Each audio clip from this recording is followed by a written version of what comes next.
To enable or disable the reading mode in OnePlus 15, first of all, we'll need to launch our settings. Next step is to click on Display and Brightness, and from here we can scroll down to the eye care.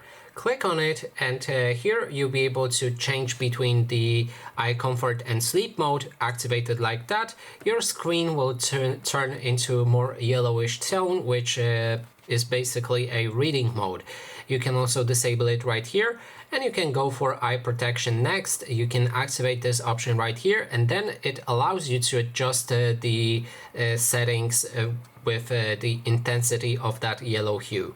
And there's also display effects. You can switch to black and white if you like. That way your phone will basically turn into black and white, and you can read it that way as well.